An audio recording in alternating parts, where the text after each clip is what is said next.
What is up, guys? Welcome back to my channel. My name is Sarah if you don't know, and if you do, welcome back. I am so glad you decided to click on my video and stick around. So yeah, for today's video I wanted to give you my 7 things I wish I would have known before going into engineering school. So I have my notebook with all of my notes, and yeah. So I can't really tell you why, when, how I got into engineering, but I joined robotics in high school and I did nothing with the robot. Like, you can ask my robotics coach and he would even tell you, like, why the hell did you choose engineering as your like major? Like, why? And I originally wanted to do it more of like the biomedical side. Now that I've taken some courses, I'm like, manufacturing engineering would be actually really dope. Mechanical engineering, you know, the basics. And now that I'm at A&M, and if you saw my vlog, my first week, telling you my goals and stuff, I want to get into the biomedical engineering program here because S&T did not have it. These are the 8 things. I have 8 things here that I wish I kind of knew before going in, because I am a first generation college student, I guess you would say. Like, my mom got her associates and she's going back now to get her bachelor's and everything, but she never did the full, you know, university rush, the sorority, all that kind of jazz. So I just wish I kind of had an older sibling to kind of explain it to me, and I could have watched these videos all day long, but I didn't, and I would wish I would have done that before I started college, but here we are, it's fine. For the first one, your basic math and science classes are purposely hard. So they are considered weed out classes. So they make them challenging to try to get you to fail. I did not realize that until I took Calculus 1 the first time.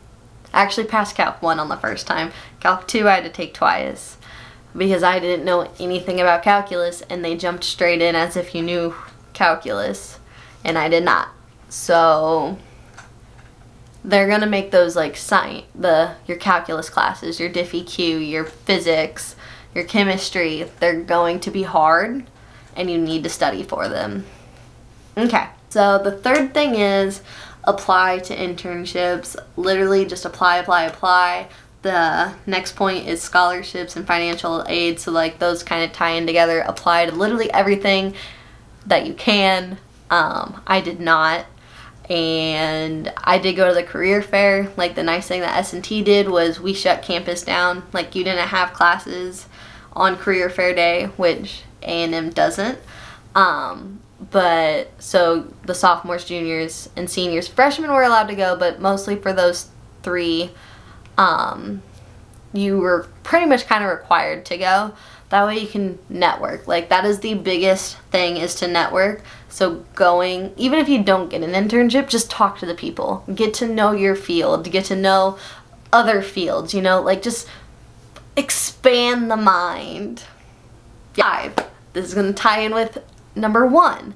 Get a study group. They are going to be your lifesaver, because there has been so many times where I am studying and I am someone that studies much better alone. I do flashcards and everything by myself. I take practice exams. I practice examples over and over and over. But there are moments when you're studying, you're like, it's the final hour, you know, like you have 40 minutes till class. You don't understand a concept. Having a friend, a study group to explain that concept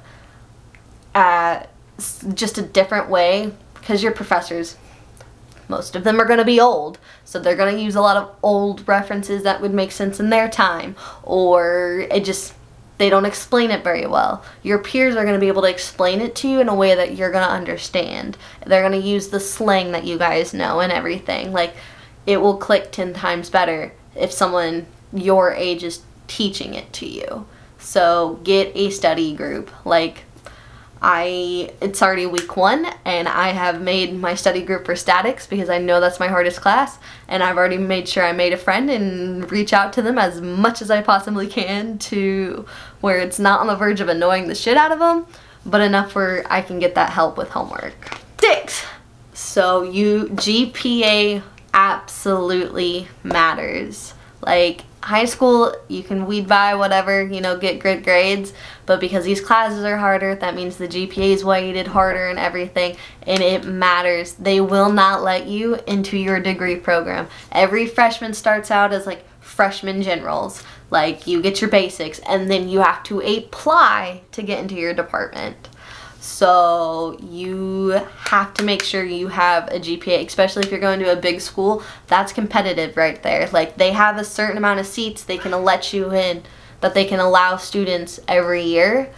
And so they save a certain amount of spot for transfer students, and then they save a certain amount, the rest of them, for the freshmen applying or the sophomores applying to get into that department. So you have to have a good GPA.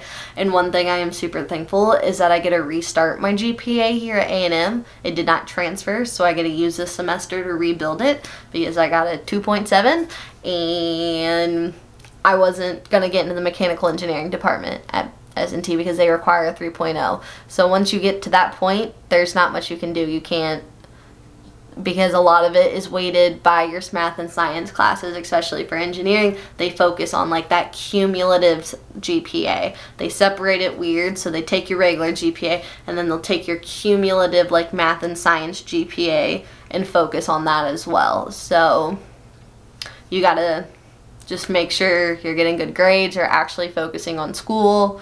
And number 7, this one is a big one that applies to me, and it's don't let fear and others people's expectations rule what you want. So I don't like confrontation. I don't like going out and talking to people about interviews. That's what I did for robotics. I talked to judges. I went out and talked to people. So the fact that I can't even do that for, like, I will happily be able to explain my robotics team to a T, but when I have to explain myself to somebody, I can't do it. I don't know what it is. I can't do it, but, which is ironic because that's what I had to do. Literally my intro was, hi, I'm Sarah. I'm the Chief Financial Officer for Liberty Robotics, 1764, and blah, blah, blah, blah, blah. Like, this was just easy. Now I'm like, I don't really know what to say. Hi, I'm Sarah, I'm a junior, I'm a transfer, pretty sure I'm failing at life, but you know, please hire me, I'm a great worker. Like, that's not gonna work.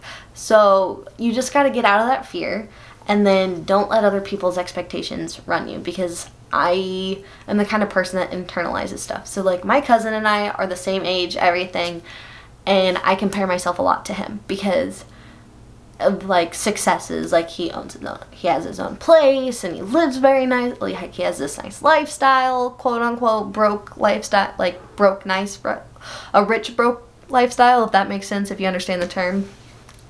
But like, I'm starting over here in Texas. I no longer have a relationship. I finally made a friend group, yay, but like, and then the expectation of having to do well. Like, my sister's already graduated, but she graduated with an associate's, basically, with her in cooking or whatever she's doing.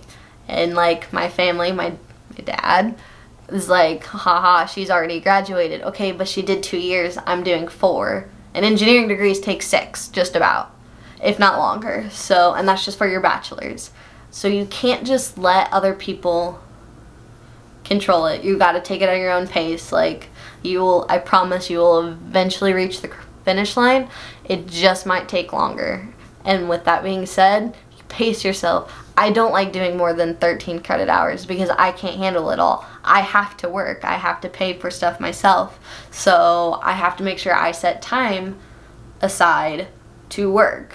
Because when you're studying, they say you need to do 3 hours for every credit hour that you're taking outside of class to study. So that's a full-time job right there, is just doing studying.